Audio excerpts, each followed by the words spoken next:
Properties of soil हम लोग पढ़ेंगे, चैप्टर 1 चल रहा है। और आज का प्रॉपर्टी इंडेक्स प्रॉपर्टीज जो है इसमें हम वाटर कंटेंट टॉपिक के ऊपर पढ़ेंगे। तो स्वागत है आपका। तो this is the zero to hero classes of soil mechanics by me, origin and properties of soil. This is your chapter number 1. So subscribe to the channel and let's start the index property topic. What is index properties of soil? Index properties of soil है क्या, होता क्या है? Index properties of soil soil का property है, soil का गुण है, सॉइल के कैरेक्टरिस्टिक्स हैं। ऐसे कुछ 8-9 कैरेक्टरिस्टिक्स होते हैं, जैसे वाटर कंटेंट हो गया, स्पेसिफिक ग्रेविटी ऑफ सॉइल कितना, यूनिट वेट ऑफ सॉइल कितना, ये सभी कुछ उसका इंडेक्स प्रॉपर्टी है। इसको यूज करके हम करते क्या है? By using this we classify this soil and identify a particular type of soil. तो index properties of soil are those which help in classification and identification, उसके पहचान करने में, सॉइल को क्लासिफाई और सॉइल को पहचानने में ये इंडेक्स प्रॉपर्टीज हमें हेल्प करते हैं। क्लियर है? जैसे कि water content, specific gravity, unit weight of soil, particle size distribution, consistency, sensitivity, thixotropy, activity of soil are the index properties of soil. ये सारे हैं इंडेक्स प्रॉपर्टीज ऑफ सॉइल। तो अब आप हेडिंग डालिए, इस चीज को लिखिए, इंडेक्स प्रॉपर्टीज का डेफिनेशन क्या है। अब हम क्या करेंगे, यहाँ पे जितना भी मैंने इंडेक्स प्रॉपर्टीज आपको लिखवाया, हर एक इंडेक्स प्रॉपर्टी को अलग से पढ़ेंगे। हर एक इंडेक्स प्रॉपर्टीज में जितने भी टेस्ट प्रोसीड्यूर है, जितने भी टेस्टिंग्स हैं, मतलब किस तरह से हम किसी इंडेक्स प्रॉपर्टी को कैलकुलेट कर सकते हैं, हमें वो भी पढ़ना है, क्योंकि क्वेश्चंस वहां से भी आते हैं। आपका टेस्टिंग से रिलेटेड भी क्वेश्चन आएगा कि किस तरह के टेस्ट में क्या स्पेसिफिकेशंस है। टेस्ट स्पेसिफिकेशन से भी क्वेश्चन पूछते हैं आजकल, ठीक है। तो हमें बहुत वाइड एंगल पे कवरेज करना है और कोडल प्रोविजंस को फॉलो करते हुए चलना है, वो भी बहुत जरूरी बात है, ठीक है। तो आप write down this particular definition और हम स्टार्ट करेंगे अपना पहला index property, water content.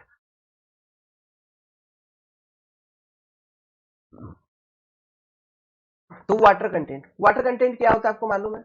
Wait of water upon weight of solid into 100। यही हम वाटर कंटेंट लिखते हैं सॉइल मैकेनिक्स के अंदर। दिस इज द फॉर्मूला, ठीक है। ये वाटर कंटेंट निकालने का in a particular given volume of soil.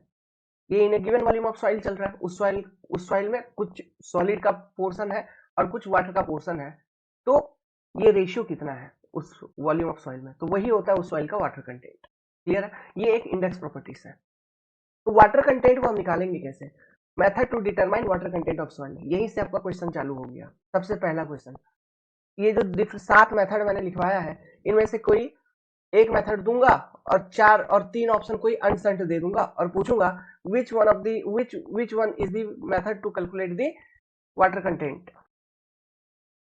टिक लगाना पड़ेगा, एमसीक्यू यही चालू हो गया। तो ये मेथड के नाम याद रखने बहुत जरूरी है। ये नाम सीधा एग्जाम में एज ए एमसीक्यू पूछ लेता है, तो नाम पहले अच्छे से लिखिए, आप सीरियली लिखिए। Oven drawing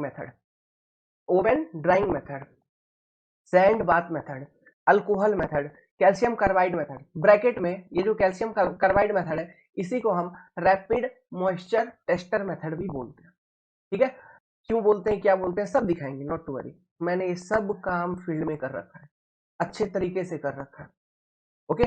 radiation method, infrared torsional balance method, pycnometer method, ये सारे मेथड्स हैं आपके to find out the water content of soil. अब इसमें से भी एक अगर थोड़ा सा हाईलाइट करूं तो ये पिक्नोमीटर बार बार पूछता है, बहुत बार एसएससी जेईई में, तो खास करके ये क्वेश्चन बहुत बार एग्जाम में आ चुका है। पिक्नोमीटर मेथड क्यों? पिक्नोमीटर हमारे दिमाग में रहता है ना कि pycnometer method is a method which is used to calculate the specific gravity of soil solid.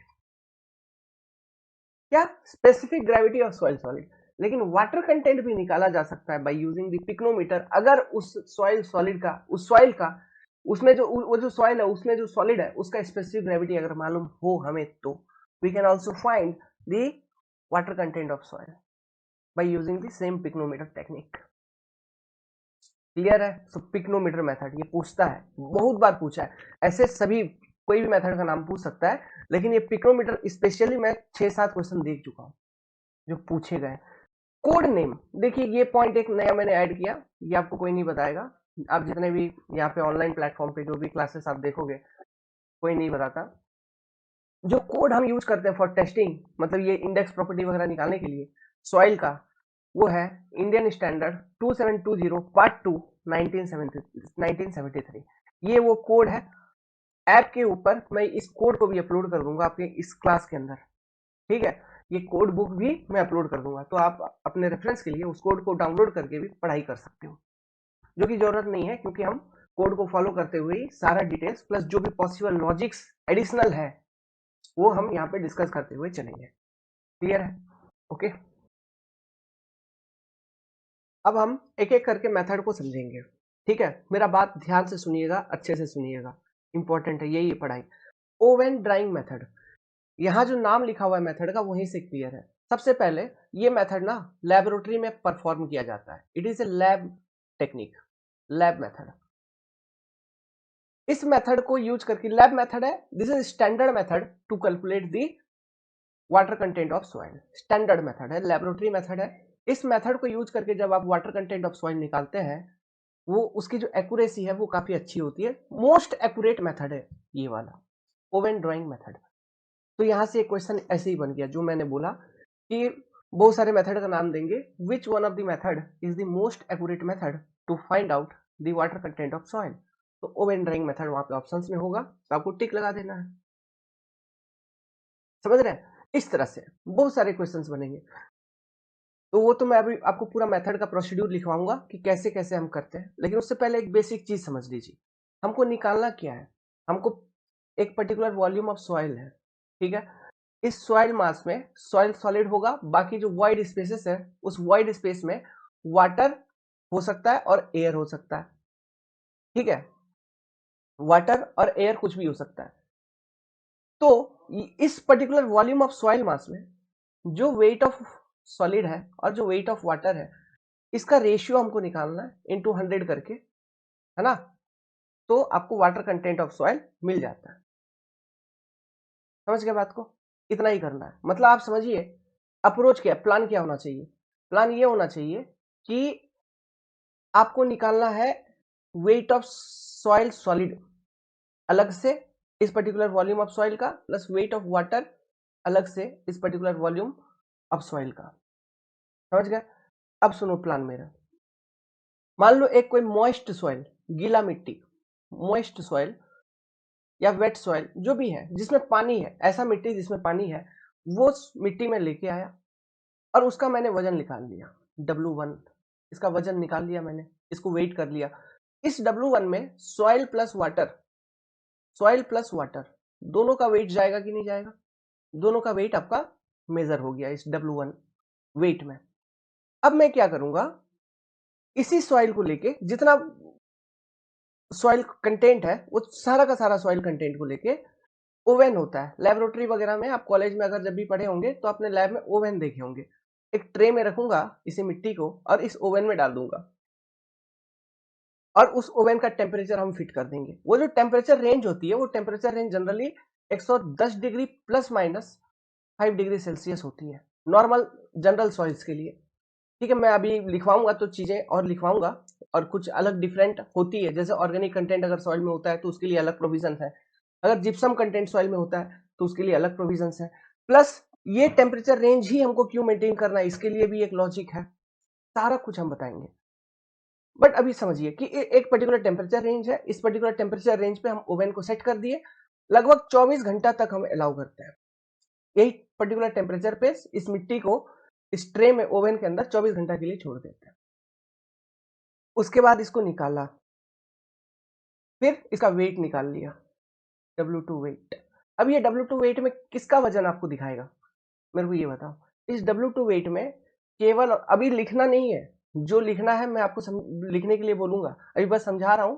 Content को समझो, प्लान को समझो कि टेस्टिंग में बेसिकली करना क्या है। इस W2 वेट में ये देखो, जब आपने ओवन में रखा है ना इस सॉइल को, तो इससे जितने भी पानी थे ना, ये वाला पोर्शन ये इवापोरेट हो गया होगा, वो ड्राई आउट होके निकल गया होगा इवापोरेट होके। तो ये जो W2 वेट है, इसमें केवल वेट ऑफ सॉइल सॉलिड आपको मिलेगा, WS। समझ गए बात को? तो अब देखिए, पहला वाला जो वेट था W1 लिया था आपने, तो W1 माइनस W2 अगर मैं कर दूं तो हमको क्या पता चल जाएगा, जितना वेट का पानी था इसमें जो इवापोरेट कर गया है वो वेट निकल जाएगा, वेट ऑफ वाटर। तो ये भी आपने कैलकुलेट कर लिया, ये भी कैलकुलेट कर लिया, दोनों का रेशियो डिवाइड करके into 100 water content of soil हम बता देंगे। समझ में आ रहा है? This is the approach of this particular testing. हम इस तरह से ये टेस्ट को करते हैं। अब इसका क्या प्रोसीड्यूर है, कितना क्वांटिटी ऑफ सॉइल लेना चाहिए, जो क्वांटिटी ऑफ सॉइल लेंगे ये किस बात के ऊपर डिपेंड करेगा, है ना। अब ये वेट देखो, जैसे आप टेम्परेचर दिए, एक सॉइल को रखे अंदर ओवन में, टेम्परेचर आपने दिया, अचानक से तो उसका वेट W2 अटेन नहीं हो गया। एक पर्टिकुलर टाइम है जो हमने देखा यहाँ पे 24 घंटा। तो ये 24 घंटे में आखिर हो क्या रहा है, देखिए वो धीरे धीरे धीरे धीरे धीरे धीरे पानी निकल रही है वहां से, तो उसका मास धीरे धीरे कम हो रहा होगा, उसका वेट धीरे धीरे कम हो रहा है कि नहीं हो, मतलब W1 जो वेट है, इस वेट से W2 आ रहा है, मतलब W2 वेट कम है तो धीरे धीरे कम हो रहा है, तो कम हो रहा है कम हो रहा है कम हो रहा है कम हो रहा है, एक पर्टिकुलर स्टेज अटेन हो जाती है आफ्टर 24 आवर्स कि आप जैसे ही प्रीवियस वेट कैलकुलेट करेंगे फिर बाद का वेट कैलकुलेट करेंगे, मतलब थोड़ा टाइम पहले का वेट कैलकुलेट किया, फिर थोड़ा टाइम बाद का वेट कैलकुलेट किया, और उन दोनों वेट में अगर डिफरेंस निकाले तो 0.1% से ज्यादा वेरिएशन नहीं होता। तो ऐसे कंडीशंस में हम समझेंगे कि मास हो गया अपना कांस्टेंट, जो कि 24 घंटा तक में आराम से उसका मास कांस्टेंट, एक कांस्टेंट मास वो अचीव कर लेता है after removing total water content, मतलब टोटल वाटर जो भी पानी उस सॉइल के वॉइड में था वो रिमूव होके एक कांस्टेंट मास वो अचीव कर लेता है। अब वो जो कांस्टेंट मास है वो केवल उसमें मास ऑफ सॉइल सॉलिड होती है। समझ गए? तो previous wait W1 minus W2 करेंगे तो wait of water divided by this W2 जो कि मास ऑफ सॉइल सॉलिड होगा इनटू 100 वाटर कंटेंट। ओके, तो ये कुछ अप्रोच है। अब इसको हम लिखते हैं अच्छे से कि what is the test procedure. Okay, चलिए चलिए लिखना स्टार्ट करिए। लिखिए, ओवन ड्राइंग मेथड, पहला point, it is the most accurate method used in laboratory. पहला पॉइंट यहीं पे अंडर करिए, मोस्ट एक्यूरेट मेथड और यूज्ड इन लैबोरेटरी, ये एक लैब मेथड है, laboratory method and is most accurate method. Next, in this method the moist soil, moist soil मतलब water content निकाल रहे हो मतलब सॉइल गीला है उसमें पानी है तो मॉइस्ट हो, moist soil sample is placed in a container of known weight, एक ऐसा कंटेनर, एक कटोरा जैसा रहेगा, एक छोटा सा एक कंटेनर जिसका, उस कंटेनर का वेट आपको मालूम है, and let's suppose the weight of that container is W1, known weight, उसका वेट हमको मालूम है। ठीक है, आपने उस कंटेनर में मॉइस्ट सॉइल सैंपल को प्लेस कर दिया। अब वो मॉइस्ट सॉइल सैंपल का कितना वेट हमको लेना है ये डिपेंड करता है कुछ बात पे, वो चीज मैं आप बताऊंगा आपको। ठीक है, वो पॉइंट मैं आपको क्लियर करूंगा, बताऊंगा किस बात पे डिपेंड करेगा कि हम कितना वेट ऑफ सैंपल लेंगे टेस्टिंग में। ठीक है, next, container with moist soil sample is having weight W2, उस W1 वेट का जो कंटेनर था उसमें सॉइल सैंपल रख दिया, फिर उन दोनों को मिला के जब वजन कर रहे हो तो उनका वजन निकल गया लेट्स सपोज W2। क्लियर है? आ गया। अब इनका वेट कर लिया आपने W2, इनको वेट करने के बाद आपको क्या करना है, सेम कंटेनर को उठाइए ओवन में रख दीजिए। Then container with moist soil having weight W2 is kept in oven for what, for oven drying, oven में रख देंगे ओवन ड्राइंग के लिए। आगे, फॉर इनऑर्गेनिक सॉइल, जो in generally soils are inorganic in nature, जो आप सिल्ट वगैरह देखते हो, सैंड, ये सभी इनऑर्गेनिक ओरिजिन के होते हैं, इनऑर्गेनिक नेचर के होते हैं। तो for inorganic soil the temperature to be maintained in the oven is in range of 110 degree Celsius plus minus 5 degree Celsius. This is very important, इस रेंज में आपका टेम्परेचर मेंटेन होना चाहिए। इसके पीछे बहुत सारे लॉजिक्स हैं, अभी हम लोग डिस्कस करेंगे। For sufficient duration, this is again very important thing, for sufficient duration. अब ये सफिशियंट ड्यूरेशन किस बात पे डिपेंड करेगा, सफिशियंट ड्यूरेशन मतलब आप क्या क्या चाह रहे हैं, इसमें चाह क्या रहे हैं, ओवन से आप क्या रिजल्ट चाह रहे हो, ओवन से ये रिजल्ट चाह रहे हो कि उसमें जितने भी मॉइस्चर है वो सारे इवापोरेट हो जाए एक पर्टिकुलर टाइम पे, और उस सॉइल का जो मास है वो कांस्टेंट हो जाए। तो वो जो टाइम लगेगा that is your sufficient duration. Sufficient duration different type of soil के लिए थ्योरेटिकली डिफरेंट होता है। ठीक है, किसी के लिए 4 घंटा, किसी के लिए 6 घंटा होता है sufficient duration, but this is the theoretical thing, मतलब इतने में देखा गया है। But to standardise the thing, मतलब एक स्टैंडर्ड बनाने के लिए, है ना, ताकि सभी सॉइल का एक स्टैंडर्डाइज हो जाए, 24 घंटा के लिए हम ओवन में रख देते हैं। बट ये बात भी सही है कि डिफरेंट सॉइल का सफिशिएंट ड्यूरेशन अलग अलग होता है और उस पर्टिकुलर ड्यूरेशन के अंदर उसकी मास कांस्टेंट हो जाती है। बट जो रियल टेस्टिंग है, जो कोड कहता है, कोड सजेस्ट करता है कि आप सॉइल को आइडेंटिफाई कर पाओ नहीं कर पाओ, उसमें मिसगाइडिंग हो जाएगा अगर लेट सपोज किसी कारण से, तो फिर आप ड्यूरेशन मतलब कुछ एग्जैक्ट हो सकता है उस पर्टिकुलर सॉइल के लिए आप कैलकुलेट नहीं कर पाए। तो इसलिए आप एक काम करिए, जो भी सॉइल हो उसको 24 घंटा तक के लिए रख दो ओवन में, सारा जितना भी पानी है सब इवापोरेट हो जाएगा उस सॉइल से, सारा मॉइस्चर रिमूव हो जाएगी उस सॉइल से, उसका मास कांस्टेंट हो जाएगा। तो कोड सजेस्ट करता है सफिशिएंट ड्यूरेशन 24 आवर्स। एग्जामिनेशंस के लिए आपको यही ध्यान रखना है। लेकिन कभी अगर बात को घुमाएगा, एग्जाम में क्वेश्चन घुमाएगा, थ्योरेटिकली पूछ रहा है ना, नेसेसिटी पूछ रहा है, तो फिर उसके लिए भी मैं आपको पॉइंट अभी लिखवाऊंगा। ओके, तो यहां तक आपने लिख लिया। चलिए लिखना कंटिन्यू करिए आगे।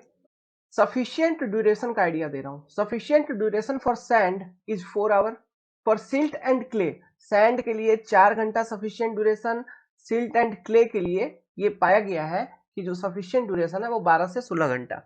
अब ये सफिशिएंट ड्यूरेशन का मतलब आपको मालूम है कि जब तक मास कांस्टेंट ना हो जाए, है ना, तब तक ओवन में रखना है आपको। तो बट लेकिन ये अलग अलग सॉइल के लिए अलग अलग ड्यूरेशन के लिए रखोगे, कॉम्प्लेक्सिटी बढ़ेगी टेस्टिंग प्रोसीड्यूर में। इससे अच्छा उसको एक यूनिफॉर्म टाइम दे दिया जाए, एक स्टैंडर्ड टाइम दे दिया जाए। तो कोड सजेस्ट करता है, अपना जो कोड है, to keep all type of soil in oven for drying up to 24 hours. तो ये एग्जाम में पूछता है, ठीक है, ये 24 घंटा पूछेगा। इंजीनियरिंग सर्विस में वो भी पूछा जा चुका है, 4 घंटा और 12 और 16 घंटा, ये एक ही बार पूछा है ये वाला क्वेश्चन, वन टाइम, है ना, इसलिए मैंने उस वाले स्टेटमेंट को भी इंक्लूड कर दिया है, वो भी पूछा है। ओके, लेकिन मैक्सिमम केसेस में ये 24 घंटा आपसे क्वेश्चन में पूछेंगे। What is standard time?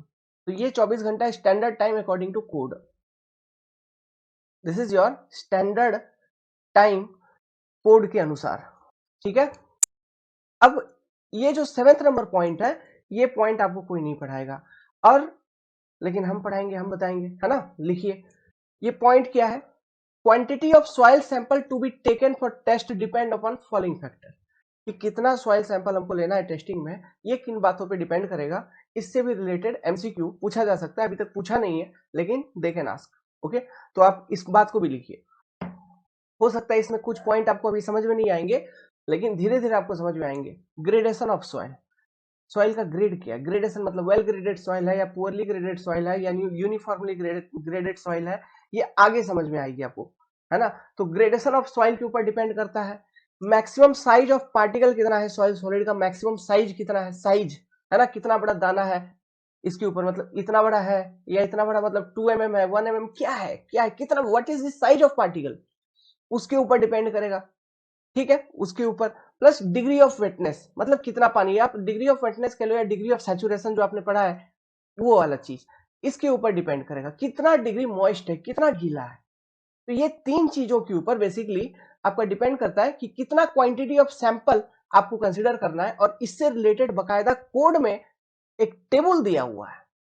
ये पार्टिकल साइज है, मतलब डिपेंडिंग ऑन पार्टिकल साइज, ये पार्टिकल, मतलब ये पार्टिकल साइज से पास हो रहा है अगर सॉइल, तो इतना ग्राम ले लो, इतना ग्राम ले लो, इतना ग्राम ले लो, इतना ग्राम। तो टेबल दिया हुआ है, तो वो टेबल हमको याद करने की जरूरत नहीं है। जितना हमको जानने का जरूरत है उतना मैं आपको बता रहा हूं। अब वो टेबल से आपको क्वेश्चन नहीं आएगा, वो टेबल हमको याद करने का जरूरत नहीं है। लेकिन हाँ, आप एक लॉजिक जरूर ध्यान रखना, ये जो सफिशिएंट टाइम है, जो मास कांस्टेंट होने वाला लॉजिक था, तो मास कांस्टेंट होने का मतलब क्या होता है?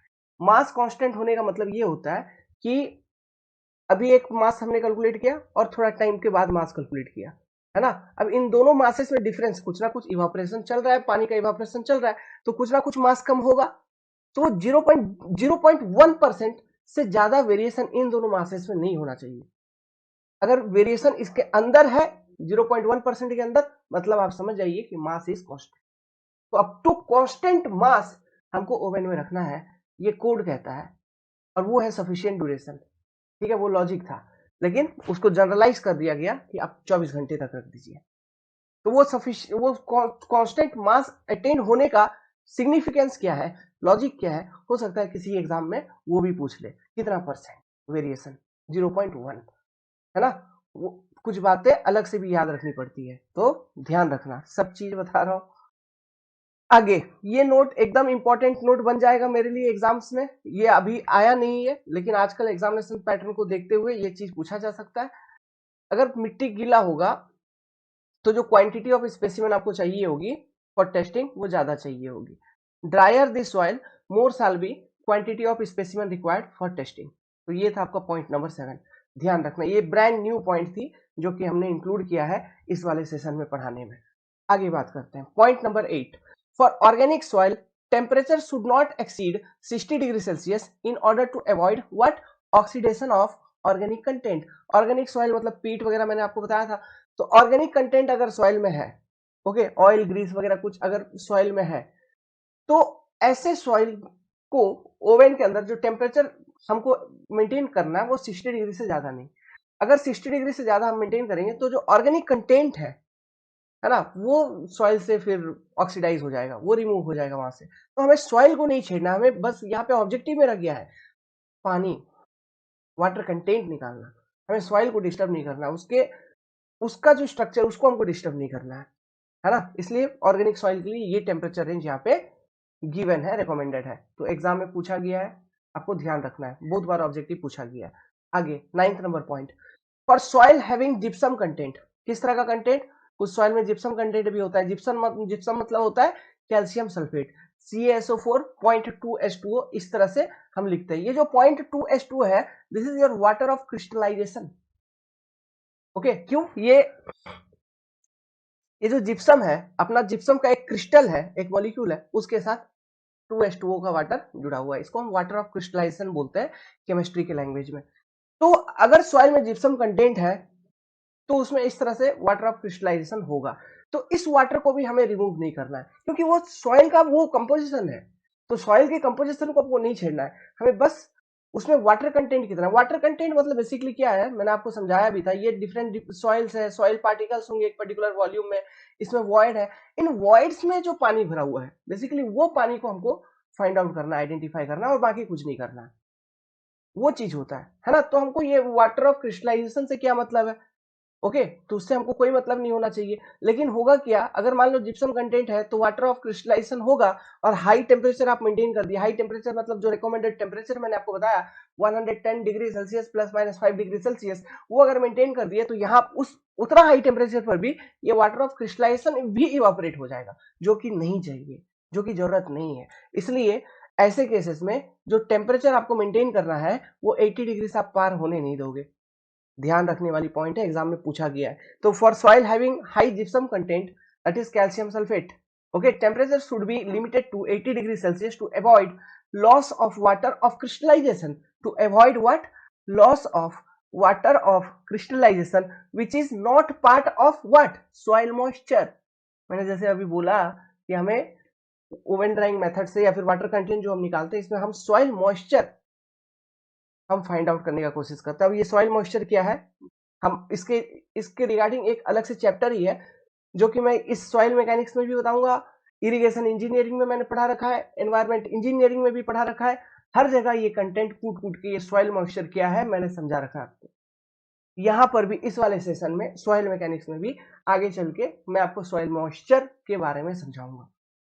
ठीक है, अभी नाम लिखवा दूंगा, आगे मैं समझाऊंगा कि वो पानी का सिग्निफिकेंस क्या है। मतलब यही समझ लो, जो वॉइड्स में पानी है वही है सॉइल मॉइस्चर। अब उसमें डिफरेंट टाइप्स ऑफ पानी हो सकते हैं, अब वो टाइप्स मैं आगे चल के समझाऊंगा आपको, है ना। वो समझना बहुत जरूरी है, तो ये चैप्टर मैं आपको यहीं पे समझाऊंगा। ऐसे हमने इरिगेशन में, एनवायरमेंट में एक एक बार पढ़ा दिया इसको। बिकॉज इट इज केमिकली, है ना, ये वाटर ऑफ क्रिस्टलाइजेशन क्या है? इस केमिकली बॉन्डेड वाटर। तो ये केमिकली बॉन्डेड, ये टर्म याद रखना है, या फिर वाटर ऑफ क्रिस्टलाइजेशन याद रखना, इसको रिमूव करना हमारा ऑब्जेक्टिव नहीं है। Okay, chemically bonded with crystal of calcium sulphate. तो इसलिए यहाँ पे टेम्परेचर 80 डिग्री से ज्यादा नहीं होना चाहिए। लेकिन किसी भी केस में ये पॉइंट फिर अगेन इंपॉर्टेंट बन जाता है, 10 नंबर पॉइंट। ये जो मैक्सिमम लिमिट यहाँ पे दिया गया है 110 degree Celsius plus minus 5 degree Celsius, तो किसी भी केस में हम जनरली सॉइल को 110 डिग्री से हीट नहीं करते, 110 डिग्री से ज्यादा पे हीट करने का कोशिश नहीं करते हैं। इसके पीछे क्या कारण है? अगेन देखो, हमको सॉइल का कंपोजिशन डिस्टर्ब नहीं करना है ना, सॉइल को डिस्टर्ब नहीं करना है। अगर हम 110 डिग्री से ज्यादा टेम्परेचर पे हीट कर देंगे तो जो सॉइल सॉलिड है वो डिस्ट्रक्ट हो जाएगा, है ना। जो सॉइल सॉलिड के अंदर जो वाटर होगी, ओके, स्ट्रक्चरल वाटर, सॉइल का स्ट्रक्चर डिस्टर्ब हो जाएगा, तो वी अगेन डोंट वांट। समझ गए, सॉइल सॉलिड के अंदर से वाटर इवापोरेट होकर निकल जाए, ये हम नहीं चाहते। अगर वो होगा तो सॉइल सॉलिड जो है वो डिस्ट्रक्ट हो जाएगा, वो हमको नहीं चाहिए।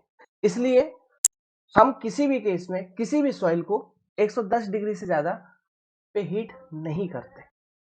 But in no case temperature is increased beyond 110 degree Celsius as it it may result in loss of structural water, what, loss of structural water of soil and destruction of soil solid, loss of structural water of soil and destruction of soil solid, which is not our objective, जो हमें नहीं करना। ठीक है, तो ये आपको oven drying method. अब एक इंपॉर्टेंट पॉइंट, ये सारे हर एक स्टेटमेंट अपने आप में एक ऑब्जेक्टिव बनता है इस मेथड में, है ना, आप इंपॉर्टेंस फील कर पा रहे होंगे। अब ये वाला एक again objective, in oven drying method following water get removed from the soil, किस कौन कौन सा पानी रिमूव हो जाता है, ग्राउंड वाटर रिमूव हो जाता है, जिसको हम ग्रेविटी वाटर भी कहते हैं, ग्राउंड वाटर रिमूव हो जाता है। जो आप देखते हो, जो चापाकल चलाते हो जो पानी निकलता है वो ग्राउंड वाटर का। कैपिलरी पोर्स जो होते हैं, है ना, उसमें जो वाटर है वो रिमूव हो जाती है। अब ये टर्म एक नया आ रहा होगा, हाइग्रोस्कोपिक वाटर या फिल्म वाटर, ये सब चीज नहीं अभी समझ में आ रहा होगा। अगर आप नए हो, अभी अभी से पढ़ रहे हो, तो नाम याद रखना। ये सारा कुछ धीरे धीरे आपको आगे चल के समझ में आएगा, क्योंकि ये हर एक वर्ड को हम डिस्कस करेंगे आगे, अलग से चैप्टर ही मैं अभी बताऊंगा आपको। ये चैप्टर 1 के बाद सॉइल मॉइस्चर, क्ले मिनरल्स, वो सब चीज चलेगा, कैपिलरी एक्शन इन सॉइल, सब चीज, ये पूरा बेसिक पार्ट है ना। तो ये सब चीजें आने वाले हैं, घबराने की जरूरत नहीं है, लिख के रखिए, क्योंकि ये एग्जाम के क्वेश्चन है आपके, तो यहीं यहीं पर मैंने इसको इंक्लूड भी कर दिया, जो कि सभी नहीं करते।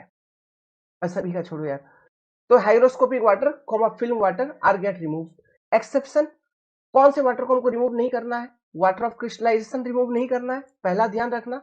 ये कब आ सकती है, जब कोई जिप्सम कंटेंट वगैरह का अगर होगा सॉइल में, तो वाटर ऑफ क्रिस्टलाइजेशन हो सकता है। प्लस स्ट्रक्चरल वाटर रिमूव नहीं करना है।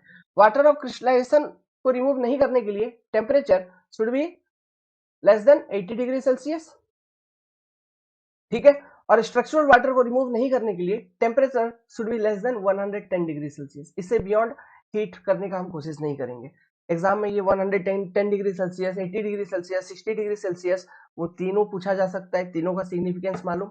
60 डिग्री ऑर्गेनिक के लिए, जिप्सम कंटेंट वाले के लिए 80 डिग्री, स्ट्रक्चरल वाटर वाले, मतलब ये मतलब स्ट्रक्चरल वाटर लॉस ना हो, सॉइल सॉलिड का डिस्ट्रक्शन खुद में ना हो जाए, इसके लिए 110 डिग्री। ये चीजें किस किस तरह का वाटर रिमूव होता है, ground water, capillary water, hygroscopic water, film water remove होता है। बाकी कोई वाटर हमको रिमूव करने का जरूरत नहीं है। 24 घंटे तक हम रखेंगे ओवन के अंदर, बस खत्म बात। ये आपका ये लेबोरेटरी मेथड है, और यहाँ से एक्यूरेट रिजल्ट निकलती है। This is your method. अब इसका इक्वेशन हम बना लेते हैं। तो इक्वेशन इज वेरी सिंपल, आपको मालूम है, कोई लॉजिक इसमें लगाना नहीं है। मान लो एक particular given volume of soil है, जिसमें सॉलिड है, इसमें वाटर भी है,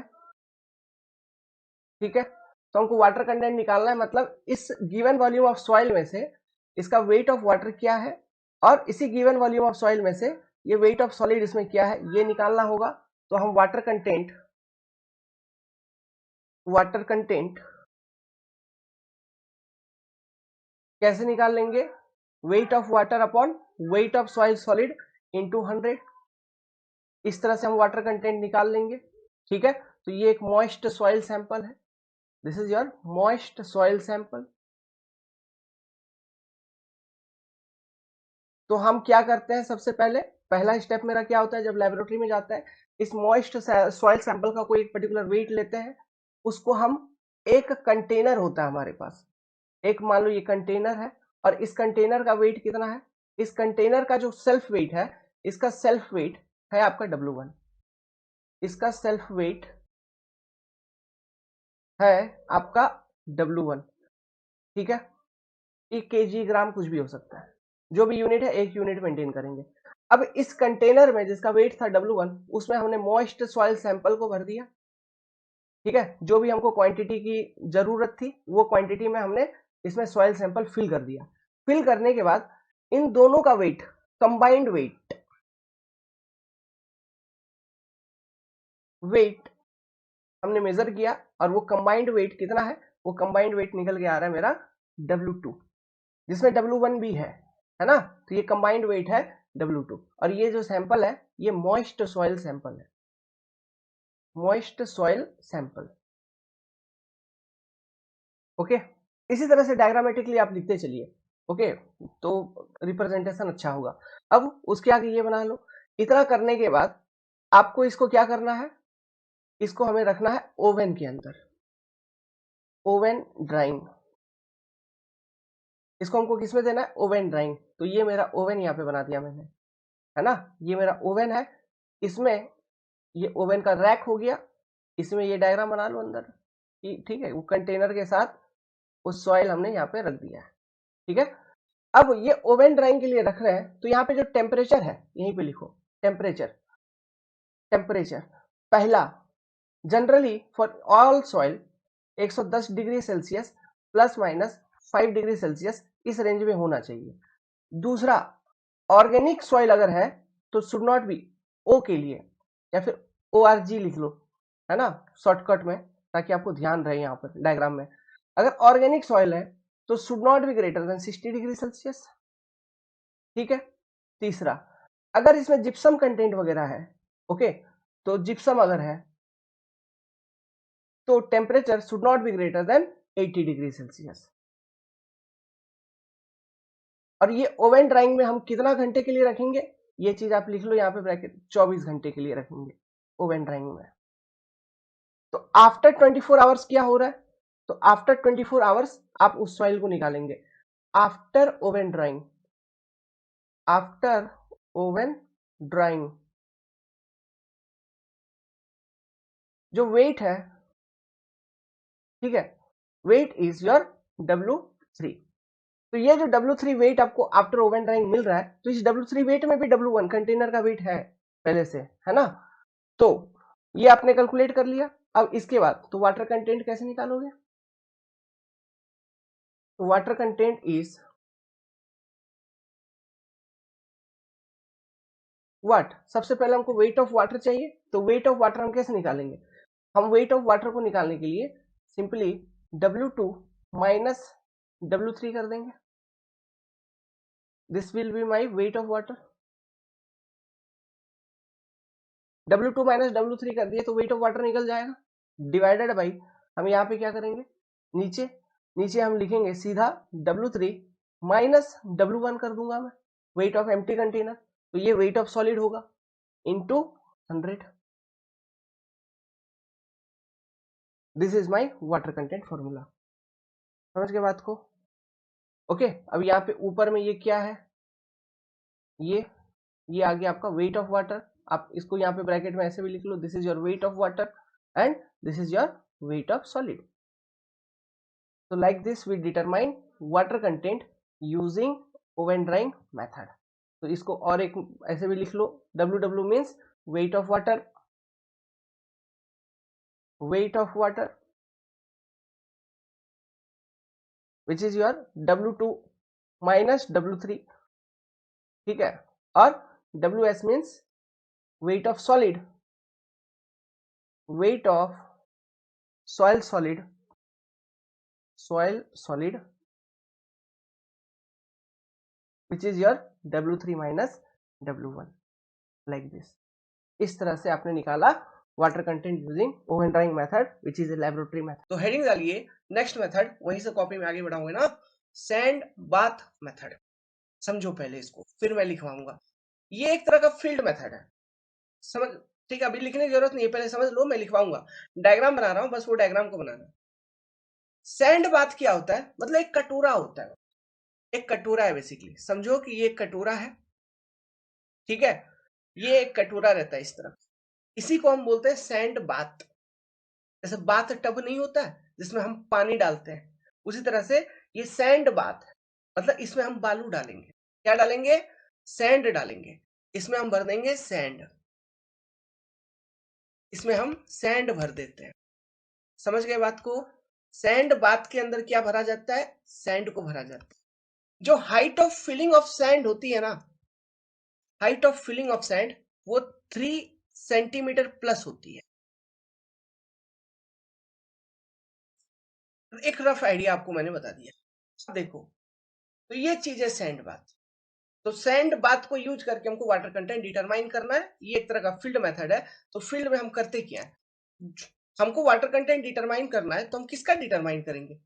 मॉइस्ट सॉइल सैंपल का डिटरमाइन करेंगे। तो जो भी एक गीला मिट्टी है, उस हमारे पास एक छोटा सा अगेन यहां पर भी एक कंटेनर प्रेजेंट है। ठीक है, एक कंटेनर या फिर ट्रे बोल लो, इसको हम ट्रे बोलते हैं जनरली। यहाँ तो मैं कटोरा जैसा बना के दिखा रहा हूँ, लेकिन ये ऐसा होता नहीं, ये ट्रे जैसा होता है, प्लेट जैसा, छोटा सा प्लेट होता है। आप है ना, आप समझो कि ये प्लेट है छोटा सा। ठीक है, तो ये इस तरह के कंटेनर होती है और इसका वेट आपको मालूम है। लेट्स सपोज इसका वेट है खाली एम्प्टी का W1। अब इसमें हम मॉइस्ट सॉइल सैंपल को भर देंगे। क्या भर देंगे? मॉइस्ट सॉइल सैंपल को फिल कर दिए। समझ गए? इसी में मॉइस्ट सॉइल सैंपल को फिल कर दिए। This is your moist soil sample. Soil sample आपने इसको फिल कर दिया। तो मॉइस्ट सॉइल सैंपल को फिल करने के बाद जो इसका वेट का मेजरमेंट लोगे, ठीक है, तो इसका वेट का मेजरमेंट लेट्स सपोज अब ये आ रहा है W2। क्लियर है? ये समझ गए बात को? तो दोनों वेट का मेजरमेंट हो चुका है। अब क्या करो, अब इसको सैंड बाथ में रख देंगे। इसी सेम चीज को उठाएंगे, सैंड बाथ में रख देंगे। ठीक है, सेम चीज को उठाया, सैंड बाथ में रख दिया। ओके, सैंड बाथ में रख दिया। ये मॉइस्ट सॉइल सैंपल को, ये ट्रे को उठा के सैंड बाथ में रख दिया सीधा के सीधा। क्लियर है? कोई कंफ्यूजन इसमें नहीं है। अब आपके मन में एक दिमाग में एक डाउट आ रही होगी, अरे सर, सीधा सीधा उठा के सैंड बाथ में रख दोगे तो ठीक है, लेकिन वो हमको ये मॉइस्ट सॉइल सैंपल में हमको करना क्या है? मिट्टी में जो पानी है, मॉइस्ट सॉइल सैंपल में जो पानी है, इसको तो बेसिकली इवापोरेट करवानी है, रिमूव करवानी है। तो इसके लिए कोई अरेंजमेंट तो बताओ, कोई सिस्टम तो बताओ। बिल्कुल बताता हूँ। डिबिया देखे हो, डिबिया या कैंडल वगैरह? तो यहाँ पर भी एक लैंप होती है। ठीक है, यहाँ पर भी एक लैंप होती है। बेसिकली नीचे से हम फायर लगाते हैं, आग लगाते हैं। समझ गए बात को? यहां से आग लगा दिया, आग लगा दो, आग लगा दो। This is your flame. ठीक है, फायर, जो भी बोलो, फायर फ्लेम जो भी बोलो, आग लगा दिया। तो ये आग लगाने के कारण, ये या फिर लाइटनिंग करने के कारण, लाइट करने के कारण होगा क्या? सैंड बात में जो सैंड है वो गर्म होगी, वो गर्म होगी, फिर उसका हीट ट्रांसफर आपका जाएगा ये मॉइस्ट सॉइल सैंपल में। तो ये मॉइस्ट सॉइल सैंपल से जो वाटर है वो इवापोरेट करेगी धीरे धीरे, और ये मॉइस्ट सॉइल सैंपल ड्राई होगा। और इसको ड्राई होने में जनरली कितना टाइम लगता है मालूम है? जो टाइम इसको लगता है ड्राई होने में, इन ड्राइंग जो टाइम लगती है वो आधा घंटा से लेके 1 घंटा तक लगती है। 30 to 60 मिनट। समझो, फील्ड में 30 से 60 मिनट तक बस देखते रहो, गर्म हो रहा है, गर्म हो रहा है, गर्म हो रहा है। प्रॉब्लम समझ रहे हैं बात को? फील्ड में देखते रहो। ठीक है, अब और कुछ कुछ बताता हूं। देखो यार, हमें हमारा ऑब्जेक्टिव हमेशा ये होना चाहिए ना कि ये जो सॉइल है, ठीक है, जिसको आप ड्राई करवा रहे हो, ये कभी ओवरहीट ना हो जाए। ज्यादा आप इसको हीट ना कर दो। ज्यादा हीट कर देने से क्या होगा आपको मालूम है? सॉइल सॉलिड की डिस्ट्रक्शन हो जाती है। So we must always avoid the overheating of soil. तो इस ओवर हीटिंग को अवॉइड करने के लिए हमें क्या करना है? यहां पर तो आप सिंपली आग लगा दे रहे हो, और इस आग लगाने के बाद इस हीट कितना ट्रांसफर हो, इस चीज को कंट्रोल करने का कोई सिस्टम नहीं है। जैसा ओवन ड्राइंग मेथड में हम क्या कर रहे थे, वहां पे जो प्रॉपर ओवन है, जो मशीन है, इक्विपमेंट है, वहां पे हम टेम्परेचर कंट्रोल कर सकते थे। But here there is no any arrangement to control the temperature. बस वो आग लग रही है, आग लग गई है, उससे हीट ट्रांसफर हो रही है। There is no any arrangement, no any mechanism here in this system. आपको लग रहा है कहाँ कहाँ है कुछ स्क्रू वगैरह? कोई टेम्परेचर कंट्रोल आप नहीं कर पाओगे। तो जब आपका टेम्परेचर के ऊपर ही कंट्रोल नहीं है तो हो सकता है इट मे पॉसिबल कि इन सच सिचुएशंस ओवर हीटिंग हो जाए सॉइल सैंपल का। तो ओवर हीटिंग को अवॉइड करना है। तो हाउ टू नो कि soil is getting over heated, इसके लिए एक बेहतरीन अरेंजमेंट हम इंजीनियर्स हैं फाइंड आउट किए हैं। एक सफेद पेपर, क्या किया जाता है, ऐसे उतना टेक केयर नहीं भी करोगे तो चलता है, लेकिन लैब है ना, इस मेथड को उतना यूज ही नहीं करते फील्ड में। फील्ड में जो मेथड यूज करते हैं इन रियलिटी, जो मैंने रेगुलरली यूज किया जब भी हमने कोर कट मरवाया फील्ड के अंदर फॉर्मेशन के ऊपर, rapid moisture tester, calcium carbide method, उसको फील्ड में यूज किया जाता है बेसिकली। ठीक है, तो ये सब मेथड पहले यूज किया जाता था, अब ये खत्म, ऑब्सलीट हो चुका है, बस पढ़ने भर के लिए बचा हुआ है और कुछ नहीं, है ना, एग्जाम में एग्जाम पर्पज से बचा हुआ है, इससे ज्यादा और कुछ है नहीं। तो इसके लिए क्या अरेंजमेंट है, व्हाइट पेपर ना हम सॉइल सैंपल के ऊपर प्लेस कर दें।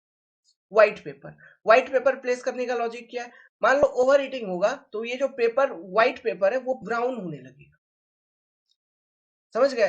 तो to avoid overheating, white paper is placed over the soil sample. Okay, if overheating of soil sample occurs then the white paper get turn brown in color, brown होने लगेगा। तो आप समझ जाएंगे कि ओवर हीटिंग हो रही है। तो ऐसे केसेस में हम क्या कर सकते हैं, थोड़ा ये जो लैंप है इसको घिसका लो यार, ताकि टेम्परेचर और क्या कर सकते हो, और कुछ नहीं कर सकते। फिर घिसका लोगे और थोड़ा ठंडा करोगे फिर से गर्म करना चालू करो, यही कर सकते हो। इससे ज्यादा और ज्यादा कुछ आप कर नहीं सकते। ओवर हीटिंग नहीं करना है, ओवर हीटिंग हमें अवॉइड करना है। ओवर हीटिंग अवॉइड करते हुए इस सॉइल मास को ड्राई करवाना है। जब ड्राई हो जाएगा, ड्राई होने का मतलब क्या है, पानी सारा का सारा इवापोरेट कर गया है, यहां से वाटर गेट इवापोरेटेड, ठीक है, पानी इवापोरेट कर गया, वाटर H2O बाहर निकल गई, और ये सॉइल मास हो गया ड्राई, मतलब इसका मास जो है वो हो गया कांस्टेंट।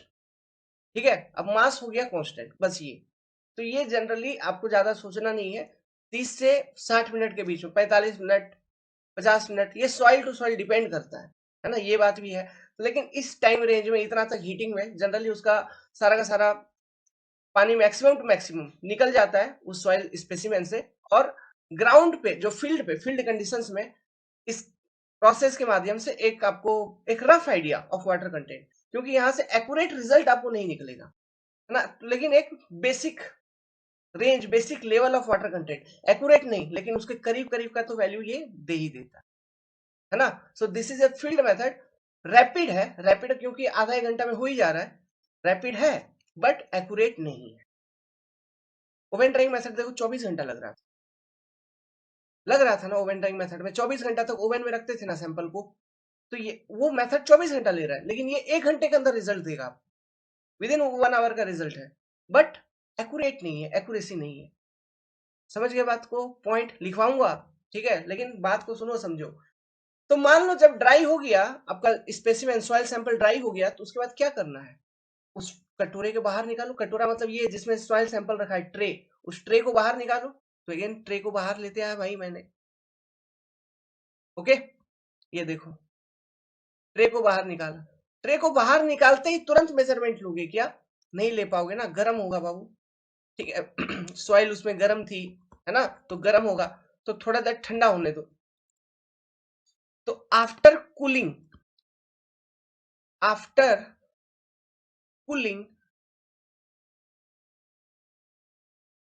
हम इसका वेट मेजरमेंट करेंगे, और लेट्स सपोज इसका वेट कितना आ गया, W3,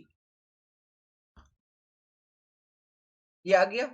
अब वाटर कंटेंट, जो भी सॉइल सैंपल था उसका वाटर कंटेंट, फॉर्मूला क्या बन जाएगा, सेम जो ओवन ड्राई केस में बना था वही बन जाएगा यहाँ पर, wait of water upon weight of solid. तो वेट ऑफ वाटर क्या है, W3 minus W1, this is your weight of water. Wait of solid क्या है, W2, sorry sorry W2, W2 minus W3, this will be your weight of water. समझ गए, W2 minus W3 करेंगे, ये wait of water निकल जाएगा। W2 में किसका किसका वेट है, moist soil sample plus container का, और W3 में किसका वेट है, आपका ड्राई सॉइल सैंपल मतलब वाटर रिमूव हो चुकी है प्लस कंटेनर का। तो हमको कितना वाटर है वो निकल जाएगा ना W2 माइनस W3 से, divided by what, divided by W3 minus what, W1 कर दूंगा, weight of empty container into 100. This is the formula what we are going to use for calculation of water content using this method. So this is the method and ये है formula. आप ना copy पे जैसा मैंने ये लिखा है इसी तरह से डायग्राम वगैरह बना के पहला पेज पे लिख लो. इसके बाद मैं आपको भी थ्योरी लिखवाता हूँ. थ्योरी एक एक लाइन लिख लेना जहां से ऑब्जेक्टिव आएगा. ये कैलकुलेशन वगैरह नहीं पूछता, जस्ट आपको समझाने के लिए मैंने ये लिखवाया. ठीक है, थ्योरी जो लिखवाऊंगा कैलकुलेशन ऑब्जेक्टिव क्वेश्चंस वहां से पूछेंगे. ये नाम मेथड का नाम पूछेंगे, वो अपने आप में ऑब्जेक्टिव क्वेश्चंस है. क्लियर है? एक चीज और बताओ मेरे को, अच्छे से बताना. देखो ये जो यहाँ पे मैं जो ये जो कैंडल वगैरह जो भी सोच रहा हूँ, ये क्या है? ये बेसिकली स्टोव होता है. ठीक है, ये स्टोव पहले हम केरोसिन स्टोव होता है. केरोसिन स्टोव, केरोसिन डाल के स्टोव जलाते हैं, वो वाला स्टोव देखे हो ना, सभी के घर में भी होगा. ये वही चीज होता है. ठीक है, केरोसिन स्टोव. या फिर एक सिलेंडर वाला गैस होता है देखो, है ना, उसको यूज कर सकता था. या फिर केरोसिन स्टोव, उसी तरह का कुछ चीज हम यूज करते हैं साइड पे. समझ गया? आग, बस आग लगाने के लिए. उसके ऊपर ये सैंड बात कटोरा रखते हैं, जो भी बर्तन है उसमें बालू भरते हैं, फिर वहां से जो प्रोसेस समझा आपको. तो मुझे ये बता दो भाई, जब ये केरोसिन स्टोव वगैरह हम यूज कर रहे हैं, इतना देसी तरीका यूज कर रहे हैं, तो टेम्परेचर के ऊपर तो हमारा कंट्रोल है ही नहीं. ये बात तो रियलिटी है. टेम्परेचर के ऊपर उतना हमको कंट्रोल नहीं है यहाँ पे. तो क्या ये जो मेथड है हम ऐसे सॉइल के लिए यूज कर सकते हैं जिसमें ऑर्गेनिक कंटेंट हो? क्यों? वहां हमको मालूम है temperature must be with in 60 degree Celsius. और ये कोई गारंटी नहीं है कि आप हमेशा थर्मामीटर लगा के थोड़ी ना रखोगे वहां पे. ठीक है, कि टेम्परेचर बढ़ गया तुरंत हटा लेंगे. अरे वो बढ़ गया तो वो बढ़ते बढ़ते और गर्म होकर 60 प्लस भी चला जाएगा. समझ रहे बात को? तो चूंकि टेम्परेचर पे कंट्रोल नहीं है हमारा इस मेथड में, इसलिए this method is not very suitable for soil having high organic content and high gypsum content. उस तरह के सॉइल के लिए इस मेथड को हम यूज नहीं करते. प्लस जो टेस्ट रिजल्ट्स हैं वो भी गलत आ सकते हैं. क्यों गलत आ सकता है? क्योंकि यहाँ पे ओवर हीटिंग वाला भी प्रॉब्लम है. क्योंकि टेम्परेचर पे कंट्रोल है ही नहीं, तो कुछ भी हो सकता है ना रे भाई. टेम्परेचर पे कंट्रोल ही नहीं है तो कुछ भी पॉसिबिलिटी है. तो ओवर हीटिंग वाला भी पॉसिबिलिटी है. हाई टेम्परेचर हो गया, बहुत ज्यादा टेम्परेचर हो गया, तो स्ट्रक्चरल वाटर लूज कर देगा, जो कि हमको नहीं करवाना है.